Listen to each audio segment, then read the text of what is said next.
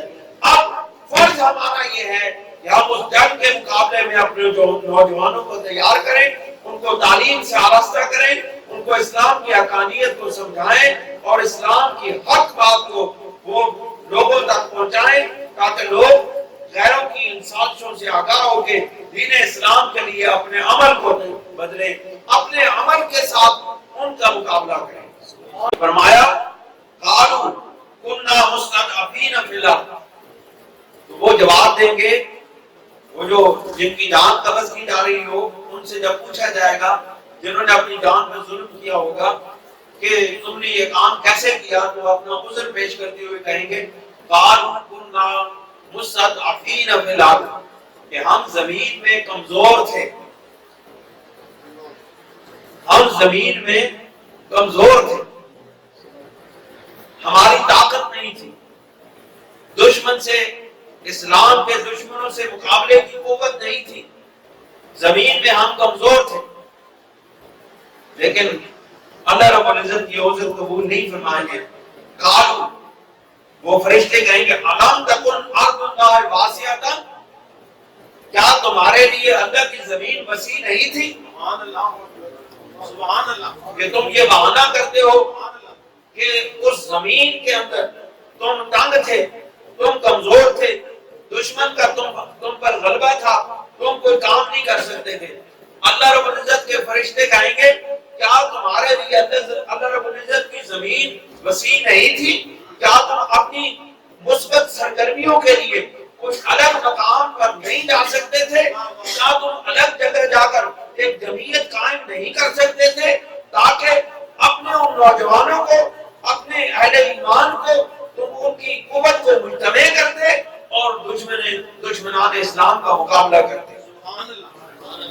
اللہ رب العزت ارشاد فرماتے ہیں فتحاجر فیہا، پھر تمہیں چاہیے تھا کہ تم اس زمین کی جانب ہجرت کرتے جہاں پر تم اللہ تعالیٰ کے دین کو سربلند کرنے کے لیے کام کر سکتے، کوششیں کر سکتے، اجتماعی کوششیں کر سکتے۔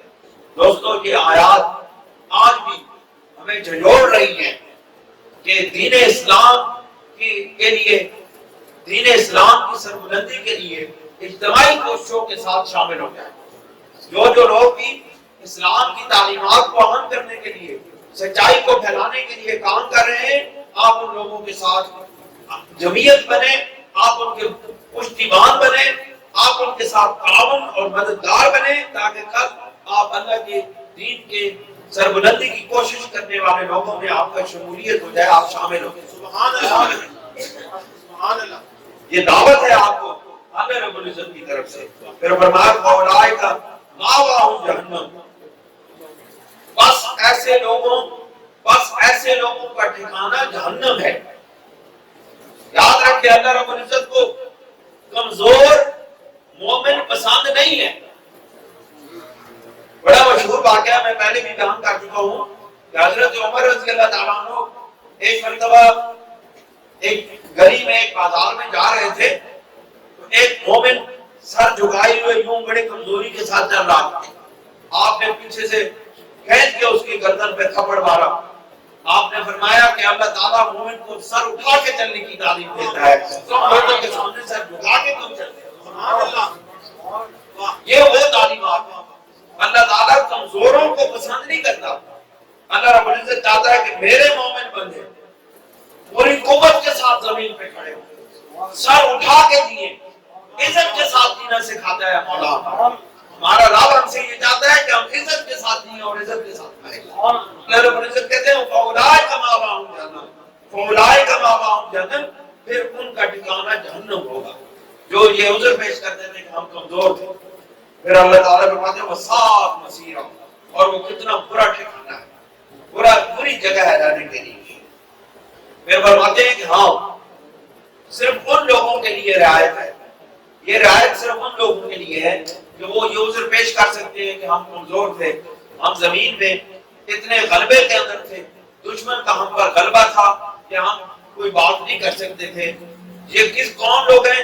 اِلَّا الْمُسْتَضْعَفِينَ مِنَ الرِّجَالِ وَالنِّسَاءِ وَالْوِلْدَانِ لَا يَسْتَطِيعُونَ حِيلَةً وَلَا يَهْتَدُونَ سَبِيلًا، یہ صرف ان مردوں کے لیے، ان عورتوں کے لیے، ان کمزور مردوں کے لیے، ان کمزور عورتوں کے لیے، ان کمزور بچوں کے لیے یہ رعایت ہے کہ جو لوگ اس بات کی استطاعت نہیں رکھتے تھے کہ وہ وہاں سے ہجرت کر سکیں، اپنے اس مقام کو چھوڑ سکیں جس مقام پر کفار نے غلبہ حاصل کیا ہو، اس جگہ کو چھوڑ کر نہ جا سکنے کی ان کے اندر استطاعت نہ ہو، ان لوگوں کو، اور وہ لوگ بلا یہتدون سبیلا جو راستے میں چلنے کی طاقت نہیں رکھتے تھے، جو سفر کی صعوبتیں برداشت نہیں کر سکتے تھے، ان لوگوں کے لیے صرف یہ رعایت ہے۔ پھر فرمایا اولئک عسى اللہ، بس یہ وہ لوگ ہیں کہ عنقریب اللہ رب العزت ان یعفو عنہم، اللہ رب العزت ان کی غلطیوں کو معاف کرے، یعنی وہ لوگ جو جہاں پر کفار کا غلبہ ہو جائے اور جو لوگ جہاں پر غیر مسلموں کے عقائد اور نظریات غالب آ جائیں، ان کے مقابلے کے لیے، ان کے اجتماعی کوششوں کے لیے اگر کوئی لوگ الگ مقام پر نہ جا سکیں تو اللہ رب العزت جب وہ اس مقام کی طرف ہجرت کرنے کی طاقت نہ رکھتے ہو تو اللہ رب العزت ان قریب ہے کہ اللہ رب العزت ایسے لوگوں کی خطاؤں کو معاف فرما دے۔ پھر اللہ کریم فرماتے ہیں وَقَانَ اللَّهُ غَفُورًا عَفُوًّا غَفُورًا، اور بے شک اللہ رب العزت معاف فرمانے والا اور بخشنے والا ہے۔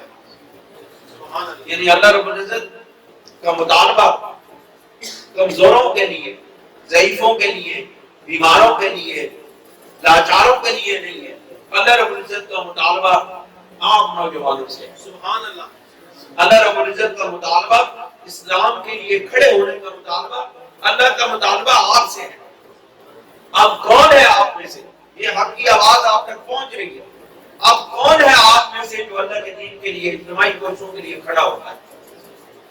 اس کے لیے یہ ضروری نہیں ہے کہ آپ بہت بڑے تعلیم یافتہ ہوں، آپ یونیورسٹیوں کے فارغ التحصیل ہو، نہیں، بلکہ جو کچھ جتنا آپ کر سکتے ہو، جتنی کوشش اللہ کے دین کی سربلندی کے لیے، کفار کی اس میڈیا کی جنگ کے لیے، کفار کے اس حملے کے لیے، جو کہتے ہیں میرے خیال 5th جنریشن تو آ رہی ہے، کیوں جی اپنا یہ 5th جنریشن بار اس کو کہنے لگے آج کل لوگ کہ یہ میڈیا کی جنگ ہے، میڈیا کے ذریعے نوجوانوں کے ذہنوں کو دباؤ برباد کیا جا رہا ہے۔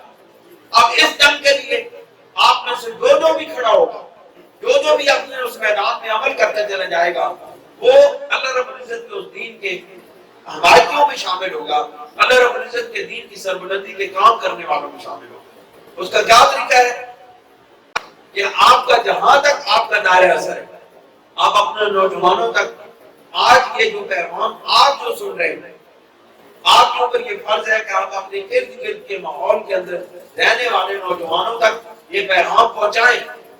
سبحان اللہ۔ آج کا یہ پیغام پہنچائیں کہ ہم نے اسلام کے خلاف یہ جو سازش چل رہی ہے اس کا مقابلہ کرنا ہے۔ وہ کس طرح مقابلہ کرنا ہے؟ لوگوں کو بتانا ہے کہ میڈیا کے اوپر جو اسلام پر حملے ہو رہے ہیں، میڈیا کے اوپر جو سوشل میڈیا کے اوپر اسلامی تعلیمات کو بگاڑنے کی کوشش ہو رہی ہے، ہم نے ان کی طرف توجہ نہیں دینی ہے، ہم نے حق والوں کی بات کو سننا ہے اور حق والوں کی بات کو آگے پہنچانا ہے. اگر آپ لوگوں نے اتنا کر دیا تو یہ سمجھ لینا آپ اللہ کے دین کے اس پروگرام میں شامل ہو گئے ہیں اور اللہ کے دین کے اس کام میں آپ کا نام لکھ دیا گیا. دوستوں اور بزرگوں، میرے اور آپ کے، ہم سب کے مل کر یہ کام کرنے والا ہے. ہم سب کے مل کر یہ کوششیں کرنے کی ضرورت ہے کہ ہم لوگوں کو بتائیں کہ آپ کے اوپر کہاں سے کس طرح حملے ہو رہے ہیں. آپ کے عقیدے کو کمزور کیا جا رہا ہے. مثلا ایک بات آپ کو میں عرض کرتا چلوں، سوشل میڈیا کے اوپر عام طور پر کوئی بات لکھ کے اس کو لکھ دیا جاتا ہے کہ یہ فرمان رسول صلی اللہ علیہ وسلم ہے. اس بات سے ہمیشہ بچو. اور یہ کہا جاتا ہے کہ جو لوگ اس کو 100 لوگوں تک پہنچائیں گے ان کو یہ انعامات ملیں گے، اور اگر وہ نہیں پہنچائیں گے تو عذاب میں گرفتار ہوں گے. یہ بالکل جھوٹی بات ہے. اس سے بچو. نبی کریم علیہ الصلوۃ والسلام کا یہ فرمان عالی شان ہے اور یہ متواتر حدیث پاک ہے کہ سرکار دو جہاں صلی اللہ علیہ وسلم نے ارشاد فرمایا کہ من کذب علی متعمدا فجزاؤہ جہنم، کہ جس نے مجھ پر جھوٹی بات مجھ سے منسوب کی تو یقیناً اس کی جو جزا ہے وہ جہنم ہے. اس لیے ہر وہ بات جس پر لکھ دیا جائے کہ یہ فرمان رسول ہے اس کو بغیر تحقیق کے کسی کو مت بھیجو. کسی عالم سے پوچھو، کسی علم والے سے پوچھو کہ کیا یہ واقعی فرمان رسول ہے یا نہیں ہے. اگر علم والا آپ کو بتا دے کہ واقعی یہ فرمان رسول ہے تو پھر آپ کسی اور کو وہ فرمان رسول فارورڈ کریں یا اس کو پہنچائیں. لیکن اگر یہ بات کنفرم نہیں ہوتی تو اس کو ڈیلیٹ کر دیں، کیونکہ دشمنان اسلام نبی کریم صلی اللہ علیہ وسلم کے فرمانوں کی روشنی میں فرمان آپ کے نام پر لگا کے لوگوں کو گمراہی کی طرف لے جا رہے ہیں. بہت ساری ایسی حدیثیں جو رسول اللہ صلی اللہ علیہ وسلم کی سے کبھی بھی منسوب نہیں ہے، کبھی ان سے منقول نہیں ہے، وہ لوگوں تک پہنچائی جاتی ہیں. جس طرح کہ جو لوگ 27 رجب یا 23 رجب یا کون سی جو مبارکباد دیتے ہیں اللہ تعالیٰ ان کو جنت میں لے جاتا ہے، یہ جھوٹی روایت ہے. اس کی کوئی حدیث موجود نہیں. اور جو اس طرح فلاں مہینے کی مبارکباد ہے اللہ اس کو جنت میں لے جاتے ہیں، یہ سب جھوٹی روایات ہیں. ان کا ذخیرہ حدیث کی کتب میں کوئی ذکر موجود نہیں. یہ 5th جنریشن بات آپ کے اوپر مسلط کر دی گئی. اس کو سمجھنے کی کوشش کریں. یہ نئی روشنی ہے. اس نئے زمانے کے اندر زمانے کے تقاضوں کو سمجھنے کی کوشش کریں گے تو آپ راہ ہدایت پر ہوں گے. میری بات آپ سمجھ رہے ہیں کہ کبھی کوئی ایسی بات، کبھی کسی کا کوئی کلپ کسی کو فارورڈ نہ کریں جب تک کہ آپ کو معلوم نہ ہو کہ یہ بات قرآن و حدیث کے مطابق ہے یا نہیں. ابھی پچھلے دنوں ایک ہمارے دوست ہے، انہوں نے ایک شیعہ ہے اس کا کلپ چڑھایا، تو میں نے ان کو لکھا کہ یہ تو قرآن کے خلاف بات ہے، یہ تو قرآن کے خلاف بات ہے. انہوں نے کہا جی کہ میں آپ کو بات بتا دیتا ہوں. اس کلپ میں وہ شیعہ عالم کہتا ہے کہ تم کہتے ہو کہ جو زندہ ہیں ان کی وراثت تقسیم نہیں ہوتی. جو بانِ فتح کے اوپر وہ گفتگو ہو رہی تھی کہ سیدہ فاطمہ کو وراثت سے محروم کیا گیا اور یہ غلط روایت ہے. اس نے کہا کہ اگر تم کہتے ہو کہ شہید زندہ ہے، رسول اللہ صلی اللہ علیہ وسلم زندہ ہے، تو رسول اللہ صلی اللہ علیہ وسلم چونکہ حیات ہے تو ان کی وراثت تقسیم نہیں ہوتی. تو وہ شیعہ عالم کہتا ہے تو پھر زندہ کی خلافت بھی نہیں ہوتی. میں نے کہا کہ اس نے قرآن کی روح کے خلاف بات کی ہے، کیونکہ اللہ رب العزت نے کہا ہے انی جاعل فی الارض خلیفہ، اور اللہ رب العزت سے زیادہ حی القیوم اور کون ہو سکتا ہے. اللہ رب العزت جب اپنا خلیفہ بنا رہا ہے وہ زندہ ہے. اللہ رب العزت جو زندگیاں دینے والا ہے وہ اپنا نائب زمین پہ بنا کے کہتا ہے انی جاعل فی الارض خلیفہ. نعرہ تکبیر، نعرہ رسالت، آستانہ عالیہ نوریہ چورا شریف. میں نے کہا کہ زندوں کا جو خلیفہ بنایا جا سکتا ہے، لیکن زندوں کی وراثت کا قرآن میں تقسیم کرنے کا کوئی موجود نہیں ہے حکم. اگر رب العزت نے قرآن مجید میں جہاں بھی وراثت کی تقسیم کا حکم دیا ہے وہ مر جانے کے بعد کی وراثت کا حکم ہے، لیکن خلافت اللہ رب العزت نے اپنی بنا کے بتایا ہے کہ اگر کوئی زندہ ہو کے اپنا خلیفہ بنانا چاہے تو اللہ رب العزت نے اپنا خلیفہ بنایا، تم بھی اپنا خلیفہ بنا. دوستوں اور بزرگوں، قرآن کی طرف رجوع کرو. قرآنی تعلیمات کو آپ سمجھیں گے آپ کبھی بھی گمراہ نہیں ہوگے. کبھی کسی کی بات پر آپ یقین نہ کریں جس وقت تک آپ اہل حق سے اس کی تصدیق نہ کروائیں. اللہ رب العزت ارشاد فرماتے ہیں وَمَن يُهَاجِرْ فِي سَبِيلِ اللَّهِ. اللہ رب العزت فرماتے ہیں کہ وہ تو پہلے کمزوروں کی بات، اب آپ کے سامنے بات ہو رہی ہے کہ وَمَن يُهَاجِرْ فِي سَبِيلِ اللَّهِ، جو اللہ کے راستے میں ہجرت کرتا ہے اور وہ اللہ کے لیے ہجرت ہوتی ہے. ہجرت اللہ کے لیے فی سبیل اللہ، اللہ کے راستے میں جو ہجرت کرتا ہے تو اللہ کریم ارشاد فرماتے ہیں یجد فی الارض مراغما کثیرا. اللہ رب العزت اس کو زمین کے اندر بڑے بڑے انعامات سے نواز دے گا. اللہ رب العزت لوگوں کو بتانا چاہتے ہیں کہ تم جب میرے راستے میں ہجرت کرتے ہو تو پھر مجھ سے مایوس نہ ہونا. میں صرف تمہیں تکلیفوں میں مبتلا نہیں کرنا چاہتا، میں تمہارے لیے جہاں تم ہجرت کر کے جا رہے ہوتے ہو میں نے تمہارے لیے آسائشیں مہیا کی ہوتی ہیں، میں نے تمہارے لیے آرام کی باتیں مہیا کی ہوتی ہیں، میں نے تمہارے لیے وہاں پر انواع و اقسام کے کھانے مہیا کیے ہوتے ہیں، وہاں پر تمہیں اللہ رب العزت کے انعامات سے نوازا جاتا ہے. اور اس کی مثال سرور دو عالم صلی اللہ علیہ وسلم کا مکہ پاک سے ہجرت کر کے مدینہ کی طرف جانا ہے. اللہ رب العزت کے راستے میں مکہ مکرمہ کو چھوڑ کے مدینہ پاک میں گئے تو اللہ رب العزت نے ان کو انعامات سے نوازا، اللہ رب العزت نے ان کو شان سے نوازا، اللہ رب العزت نے اسلام کو غلبے سے نوازا. اس کا یہ مطلب ہے کہ جو لوگ اللہ کو اپنا مددگار بنا کے، اللہ کو اپنا کارساز بنا کے، اللہ رب العزت کے اوپر بھروسہ کرتے ہوئے، اللہ رب العزت کے اوپر توکل کرتے ہوئے اپنی سرزمین کو اللہ کے دین کے لیے چھوڑ کے جاتے ہیں، اللہ تعالیٰ ان کا ہاتھ پکڑ کے ان کو عزتوں کی زندگی سے نواز دیتا ہے. دوستوں اور بزرگوں، فرماتے ہیں اللہ تعالیٰ یجد فی الارض مراغما کثیرا وسعۃ، اور ان کے لیے بڑے انواع و اقسام کی نعمتیں اور وسعتیں وہاں پہ اللہ رب العزت نے رکھی ہوتی ہیں.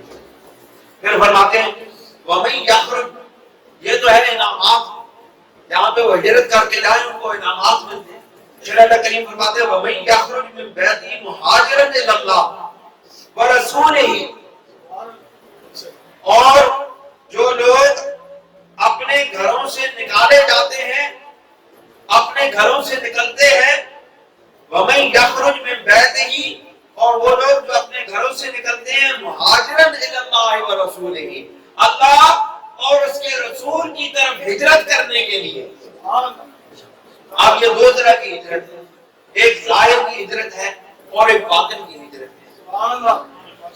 جو لوگ ظاہری مصیبتوں سے، مشکلوں سے، کفار کے غلبے سے، شیطانیت کے غلبے سے جو نکل کے اللہ اور اس کے رسول کی طرف جاتے ہیں، اللہ رب العزت کہتے ہیں کہ ان کو بھی اللہ رب العزت نوازتے ہیں. اور جو ظلم سے، تعاطی سے، گناہوں سے، پلیدگیوں سے، ناپاکیوں سے، باطنی غلاظتوں سے نکل کے، باطنی غلاظتوں کو چھوڑ کے، گناہوں کو چھوڑ کے، اللہ رب العزت کی نافرمانیوں کو چھوڑ کے جو لوگ اللہ رب العزت اور رسول کی طرف جاتے ہیں، اللہ رب العزت ارشاد فرماتے ہیں ثم یدرکہ الموت، پھر جب ان کو موت آ جاتی ہے، پھر اس راستے میں چلتے ہوئے جب ظاہری غلاظتوں سے، ظاہری پلیدگیوں سے چھوڑ کے، باطنی پلیدگیوں کو چھوڑ کے جب اللہ اور اس کے رسول کی طرف کوئی شخص چل پڑتا ہے، پھر اللہ رب العزت کہتے ہیں ثم یدرک الموت، پھر اگر اس کو اس حالت میں موت آ جاتی ہے، پھر اس کو اس راستے پر چلتے ہوئے اگر موت آ جاتی ہے تو پھر کیا ہوتا ہے؟ فقط بقا اجرہ علی اللہ، تو اس کا اجر اللہ کے اوپر لازم ہو جاتا ہے۔ حالانکہ اللہ پر کوئی چیز لازم نہیں ہے، اللہ کے اوپر کوئی چیز واجب نہیں ہے، اللہ کے اوپر کوئی چیز مسلط نہیں کی جا سکتی، وہ حاکم مطلق ہے، اس کا حکم ساری کائنات پر چلتا ہے، لیکن وہ بادشاہوں کا بادشاہ ہے۔ وہ کہتا ہے میرا بندہ جس وقت میرے لیے اور میرے محبوب کے لیے گناہوں کو چھوڑ کے، ناپاکیوں کو چھوڑ کے، بری مجلسوں کو چھوڑ کے، بری دوستیوں کو چھوڑ کے جب میری طرف، میرے محبوب کی طرف آ جاتا ہے، پھر اس کو جب بھی موت آتی ہے اللہ رب العزت کہتے ہیں اس کا اجر میرے اوپر لازم ہو جاتا ہے، اللہ اپنے اوپر اس کا اجر لازم کر لیتا ہے۔ نعرہ تکبیر، نعرہ رسالت، آستانہ عالیہ نوریہ چورا شریف، آل رسول۔ کتنے خوش قسمت لوگ ہیں آپ لوگ، کتنے خوش قسمت ہیں جو اللہ کے راستے پر چل پڑتے ہو، جو رسول اللہ کے راستے پر چل پڑتے ہو۔ پھر تم کتنے خوش قسمت لوگ ہو کہ اللہ تعالیٰ تمہارا اجر اپنے اوپر لازم کر لیتا ہے، یہ اس کی محبت کی دلیل ہے۔ پھر سوچو تم صحیح، وہ تم سے کتنا پیار کرتا ہے، اللہ تمہارے اوپر کتنی نظر کرم فرماتا ہے، اللہ کریم تمہارے اوپر کتنی چاہتے نچھاور کرتا ہے۔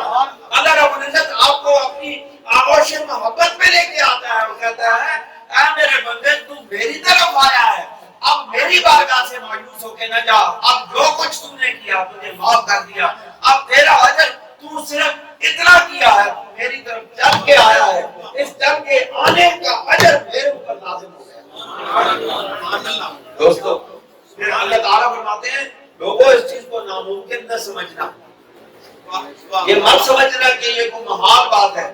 کیوں؟ اللہ تعالیٰ ارشاد فرماتے ہیں وَقَانَ اللَّهُ غَفُورًا رَحِيمًا، اور بے شک اللہ رب العزت بخشنے والا، رحم فرمانے والا ہے۔ اس کی جب بخششیں وسیع ہوتی ہیں، جب وہ بخشنے پر آتا ہے، جب وہ رحم فرمانے پر آتا ہے تو وہ چھوٹے سے عمل کو قبول کر لیتا ہے، صرف اندر کے اخلاص کو دیکھتا ہے کہ دل سے چل کے کون آیا ہے۔ سبحان اللہ۔ وہ اس بات کو نہیں دیکھتا کہ کتنے راستے میں آسانی سے آیا ہے یا مشکل سے آیا ہے، وہ یہ دیکھتا ہے کہ چل کے خلوص کے ساتھ میری بارگاہ میں کون آیا ہے۔ وَقَانَ اللَّهُ غَفُورًا رَحِيمًا، اور بے شک اللہ رب العزت بخشنے والا، رحم فرمانے والا ہے۔ دوستو آج کی یہ فکر انگیز گفتگو اگر آپ نے اپنے دل میں بٹھا لی ہے تو یہ آپ کے لیے بھی کامیابی کی بات ہے، میرے لیے بھی کامیابی کی بات ہے۔ دوستو اب مجھے معلوم اس وقت ہوگا کہ آپ میں سے کتنے لوگوں نے عمل کیا ہے جب آپ لوگ اس پیغام کو لے کر کے اپنے ارد گرد کے ماحول کے اندر، اپنے دوستوں کے اندر اس پیغام کو لے کے جاؤ گے کہ اسلام کے لیے ہم نے مشترکہ کوششیں کرنی ہے، اسلام کی سربلندی کے کام کو آگے بڑھانا ہے، تعلیمات اسلام حق جو ہے ان کو لوگوں تک پہنچانا ہے۔ اللہ تعالیٰ ہمیں عمل کی توفیق عطا فرمائے۔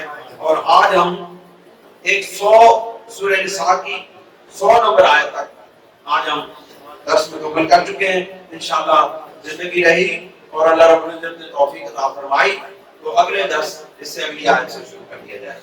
جزاک اللہ۔